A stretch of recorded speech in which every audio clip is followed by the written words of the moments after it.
നമസ്കാരം. പ്രധാനമന്ത്രി നരേന്ദ്രമോദി ഈ മാസം 15-ാം തീയതി വീണ്ടും കേരളത്തിലേക്ക് എത്തുകയാണ്. ആറ്റിങ്ങലും കുന്നംകുളത്തും എൻഡിഎയുടെ പൊതുപരിപാടികളിൽ കൂടി നരേന്ദ്രമോദി പങ്കെടുക്കുന്നുണ്ട്. ത്രികോണ മത്സരം നടക്കുന്ന തൃശൂർ മണ്ഡലത്തിൽ എൻഡിഎ സ്ഥാനാർത്ഥിയായ സുരേഷ് ഗോപിയുടെ പ്രചരണത്തിന് സഹായകമാകുന്ന രീതിയിലാണ് ആലത്തൂർ മണ്ഡലത്തിൽ ഉൾപ്പെടുന്ന കുന്നംകുളം ഈ പരിപാടിക്ക് വേണ്ടി തെരഞ്ഞെടുത്തിരിക്കുന്നത്. അതേസമയം മോദി ഇത്തവണ കേരളത്തിൽ എത്തുന്നത് കരുവന്നൂരിലെ വിജയ ആഹ്ലാദത്തിന് വേണ്ടി ആയിരിക്കും എന്നുള്ള ഒരു വലിയ ആശങ്ക CPM നേതൃത്വത്തിനുണ്ട്. കാരണം കരുവന്നൂർ സഹകരണ ബാങ്ക് തട്ടിപ്പുമായി ബന്ധപ്പെട്ട കള്ളപ്പണ കേസിൽ 15-ാം തീയതി തന്നെ ചോദ്യം ചെയ്യലിന് ഹാജരാവണം എന്നുള്ള ഒരു നിർദ്ദേശം CPMന്റെ കേന്ദ്ര കമ്മിറ്റി അംഗമായ PK ബിജുവിനും ജില്ലാ സെക്രട്ടറിയായ MM വർഗീസിനും ED അത്തരത്തിലുള്ള ഒരു നിർദ്ദേശം നൽകിയിട്ടുണ്ട്. ഈ ചോദ്യം ചെയ്യലിന് ശേഷം എൻഫോഴ്സ്മെന്റ് ഡയറക്ടറേറ്റ് ഒരുപക്ഷെ കടുത്ത നടപടികളിലേക്ക് കടക്കാനുള്ള സാധ്യത കൂടിയുണ്ട്.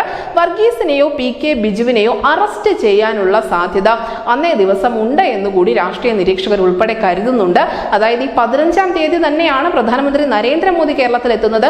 ഇതേ 15-ാം തീയതി തന്നെയാണ് CPMന്റെ രണ്ട് പ്രമുഖരായ നേതാക്കളെ ED വീണ്ടും ചോദ്യം ചെയ്യാൻ ഒരുങ്ങുന്നത്. CPMന്റെ ഒരു അക്കൗണ്ട് ആദായ നികുതി വകുപ്പ് മരവിപ്പിച്ച സാഹചര്യത്തിൽ ചോദ്യം ചെയ്യലുകൾ വളരെ നിർണായകമാണ്. അങ്ങനെയെങ്കിൽ ലോക്സഭാ തെരഞ്ഞെടുപ്പിൽ പ്രധാനപ്പെട്ട ഒരു പ്രചരണ വിഷയമായി തന്നെ ഈ കരുവന്നൂർ മാറാനുള്ള എല്ലാ സാധ്യതകളുമുണ്ട്. പലവട്ടം നരേന്ദ്രമോദി തന്നെ കരുവന്നൂർ ചർച്ചയാക്കിയിരുന്നു. അദ്ദേഹം കേരളത്തിലെ BJP പ്രവർത്തകരോട് ഉൾപ്പെടെ സംവദിച്ചപ്പോൾ പറഞ്ഞത് കരുവന്നൂർ വിഷയം നിങ്ങൾ വിട്ടുകളയരുത്, അത് കൂടുതൽ ജനങ്ങളിലേക്ക് എത്തിക്കേണ്ടതുണ്ട്, അതിന് പിന്നിൽ നടന്ന തട്ടിപ്പ് ജനങ്ങളെ ബോധ്യപ്പെടുത്തി കൊടുക്കേണ്ടതുണ്ട് എന്ന് തന്നെയായിരുന്നു.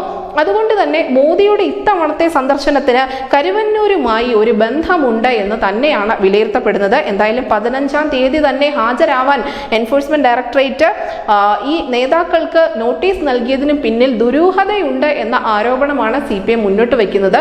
ദുരൂഹതയുണ്ടെങ്കിലും ഇല്ലെങ്കിലും ഇതിൽ ആരോപിക്കപ്പെടുന്ന കാര്യങ്ങളിൽ കൃത്യമായ തെളിവുകളുണ്ട്. അതുകൊണ്ട് തന്നെയാണ് ബാങ്ക് അക്കൗണ്ട് ഉൾപ്പെടെ ഇപ്പോൾ മരവിപ്പിച്ച സാഹചര്യത്തിലുള്ളത്.